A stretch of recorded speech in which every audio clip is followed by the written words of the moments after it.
Hello everyone, welcome to my channel.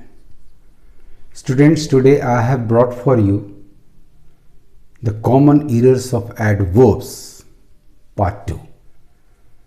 आज के इस टॉपिक में हम लोग देखेंगे एडवर्ब्स की गलतियों को, एडवर्ब्स के एरर्स को कैसे पकड़ेंगे।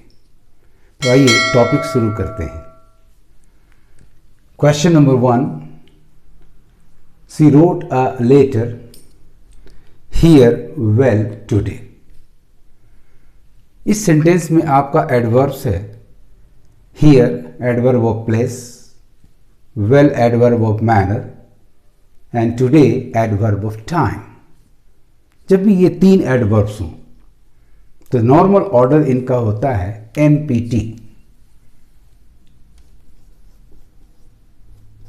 यानी सबसे पहले एडवर्ब ऑफ मैनर, उसके बाद adverb of place and then the adverb of time. But here section number C में सबसे पहले आपका हियर एडवर्ब ऑफ प्लेस है, then adverb of manner and then adverb of time, यानी PMT है, जबकि नॉर्मल ऑर्डर होना चाहिए MPT। सो आपकी गलती सेगमेंट नंबर सी में है और ऑर्डर ऑफ एडवर्ब्स का एरर है। तो होना चाहिए था मैनर सबसे पहले, यानी वेल, उसके बाद प्लेस और तब उसके बाद time. Hence the correct sentence will be she wrote a letter well here today. Now let us see question number 2. Mona and her sister went weeping to school yesterday. आपके segments हैं number A Mona and, number B her sister went and number C weeping to school yesterday. यदि कोई error ना हो तो एक option और है number D, no correction required. But ध्यान दें, यहां एडवर्ब्स आपको मिल रहे हैं, एक वीपिंग, दूसरा टू स्कूल, तीसरा yesterday, यानी adverb of manner weeping, adverb of place to school and adverb of time yesterday. When the action is directly related to the place, सवाल उठता है Mona and her sister went where, कहाँ? तो where का जवाब पहले होना चाहिए, यानी टू स्कूल की जगह वीपिंग के पहले होनी चाहिए, उसके बाद मैनर और तब उसके बाद टाइम। यानी जब एक्शन का रिलेशन सीधे प्लेस से हो जाए तो राइट ऑर्डर होता है PMT, यानी प्लेस पहले, उसके बाद मैनर और तब अंत में टाइम। सो आपकी गलती सेगमेंट नंबर सी में है। यहां वीपिंग की जगह वास्तव में होनी चाहिए थी टू स्कूल के स्थान पर, और टू स्कूल की जगह वीपिंग के स्थान पर होना चाहिए था। यानी करेक्ट ऑर्डर आपका होगा टू स्कूल, वीपिंग,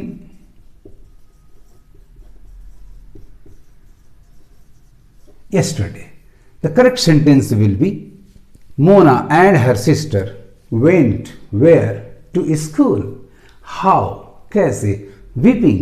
When? कब? Yesterday. Mona and her sister went to school weeping yesterday. Now let us come to question number 3. He said that she could cook herself. आप देखें गौर से तो herself यहां एक reflexive adverb की तरह काम करना चाहिए था।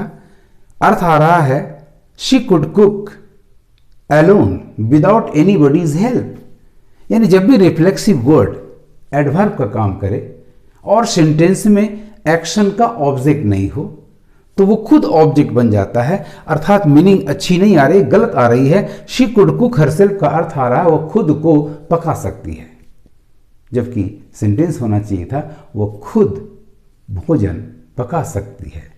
यानी जब भी रिफ्लेक्सिव वर्ड एडवर्ब का काम करे तो उसे प्रीपोजिशन बाय के साथ लाते हैं, यानी आपका एरर एडवर्ब में है।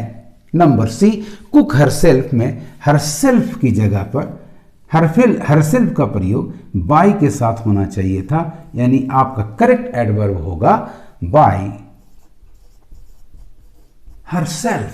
यदि ऑब्जेक्ट है तो फिर बाय को हम ओमिट कर सकते हैं। यदि सेंटेंस में होता ही said that she could cook rice herself, यहां बाय को हम ओमिट कर सकते थे, लेकिन चूंकि ऑब्जेक्ट मौजूद नहीं है तो हरसेल्फ खुद एक ऑब्जेक्ट बन जाता है and the meaning is not correct. Hence the correct sentence will now be students, he said that she could cook by herself. Now let's see question number 4। Please speak slowly, the baby is sleeping. आपके segments हैं please speak, number B slowly the baby, number C is sleeping, number D no correction is required. Now गौर करें adverb पर, चूंकि error of adverb है, slowly speed show करता है, जबकि baby sleeping, baby is sleeping, यहां स्पीड की नहीं बल्कि आवाज टोन को लोअर करने की जरूरत है, यानी धीमी स्वर में बात करना, धीमी स्वर में बोलना। तो वैसी स्थिति में आपका एडवर्ब स्लोली गलत होगा। जब भी आप वॉइस को अंडरटोन करेंगे, धीमी आवाज में बोलेंगे, तो उसके लिए राइट एडवर्ब होता है quietly. The correction will B, slowly की जगह पर हमें क्वाइटली का प्रयोग करना होगा, QUIETLY। Hence the correct sentence will be, please speak quietly, the baby is sleeping. Now come to question number 5. All of them traveled villages after villages to spend their holidays। आपका adverb है villages after villages, जो कि segment number B में है। Remember, when the adverb is noun plus preposition plus the same noun, both the nouns should be singular and without any determiner। यानी आपका villages after villages की जगह पर correct adverb होना चाहिए था village after village, गांव का गांव, एक गांव के बाद दूसरा, दूसरे के बाद तीसरा। So right, your option is number B and the correction will be village after village। Hence the correct sentence will now be, students, all of them travel village after village to spend their holidays। Now come to question number 6। They left their in-laws, ये लोग अपने ससुराल से रवाना हो गए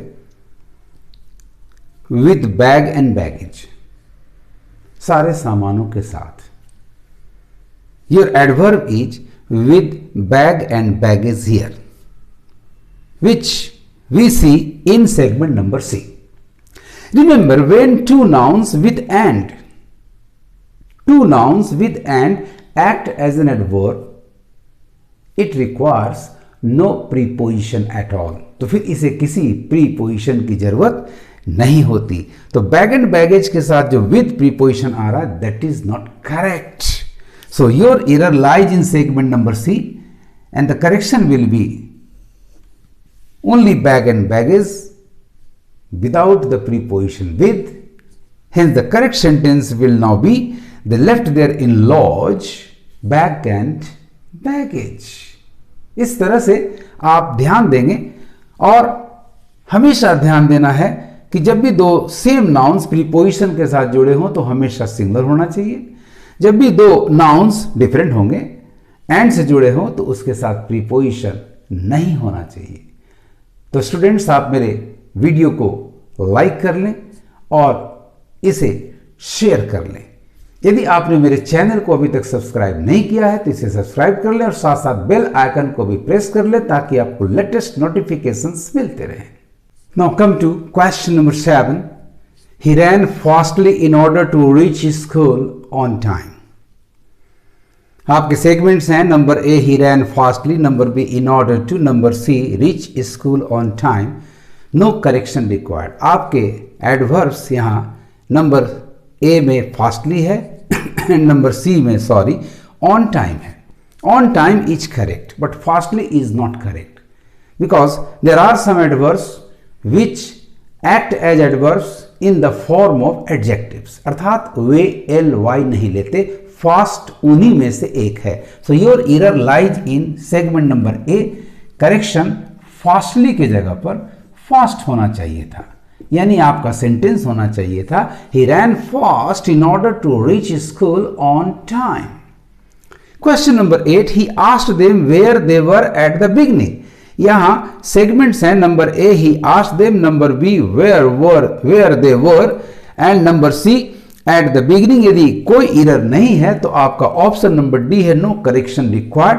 गौर से देखें आप, एट द बिगनिंग का मतलब स्थान होता है, जबकि यहां सेंस टाइम का है, और जब भी बिगनिंग एंड इसका अर्थ समय निकले तो उसके लिए प्रीपोजिशन इन होता है। उसके बाद यदि ऑफ प्लस ऑब्जेक्ट हो तभी इन की जगह एट होता है। चूंकि यहां बिगनिंग के बाद ऑफ प्लस ऑब्जेक्ट नहीं है तो एरर है number C, at preposition must be replaced by the preposition in. Hence the correct sentence will now be, students, he asked them where they were at the beginning के जगह in the beginning. Now is the turn of question number 9. She said that she did not see her parents in the beginning of the party. आपके segments हैं, number A she said that, number B she did not see her parents, number C in the beginning of the party, number D no correction required. जरा गौर से देखें आप अपने adverb को। अभी अभी हमने चर्चा की थी कि जब भी बिगनिंग या एंड टाइम बताए तो उसके पहले प्रीपोजिशन इन होता है, लेकिन यदि उसके साथ ऑफ प्लस ऑब्जेक्ट आ जाए, ऑफ द पार्टी यहां है, तो फिर इन के स्थान पर एट होता है। याद रखना है, eight the beginning, at the end ये प्लेस दिखाएगा, इन the beginning, in the end ये टाइम दिखाएगा, लेकिन यदि बिगनिंग और एंड के बाद ऑफ प्लस ऑब्जेक्ट आ जाए तो समय और स्थान दोनों के लिए एट का प्रयोग सही होगा। सो आपका एरर सेगमेंट नंबर सी में है एंड करेक्शन इन के स्थान पर एट का प्रयोग होना चाहिए। तो करेक्ट सेंटेंस होगा she said that she did not see her parents at the beginning of the party. Now let us see question number 10. I said that the train will leave in time.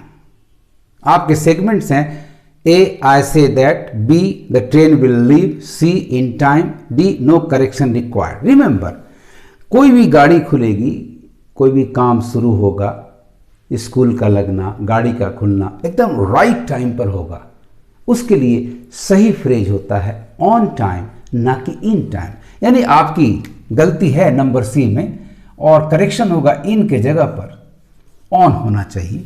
Hence the correct sentence will now be I said that the train will leave on time.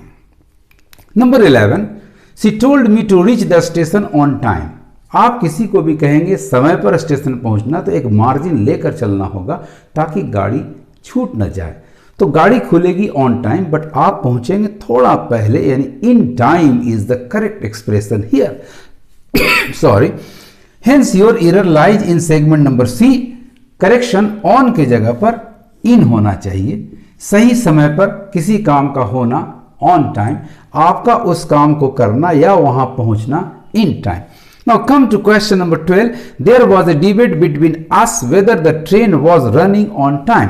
यहाँ गाड़ी का समय के अनुसार चलने का अर्थ है, जब भी किसी गाड़ी का समय के अनुसार चलने का, किसी काम का समय के अनुसार होने का, स्कूल का समय के अनुसार लगने का, वैसे स्थिति में टाइम प्रीपोजिशन आपका टू प्रीपोजिशन के साथ होता है। यानी यहाँ ऑन टाइम एरर है सेगमेंट नंबर सी में, और ऑन के जगह पर यहाँ टू होना चाहिए। सो ऑन को रिप्लेस करके आप टू कर दें। सही सेंटेंस आपका होगा there was a debate between us whether the train was running to time. इस तरह से स्टूडेंट्स एडवर्स में बहुत तरह की गलतियां आती हैं, आपको उनको ध्यान से देखना होगा, वेल प्रैक्टिस करना होगा ताकि आप उनके एरर को फाइंड आउट करें और राइट ऑप्शन को टिक कर दें। Best of luck, thanks for watching my video.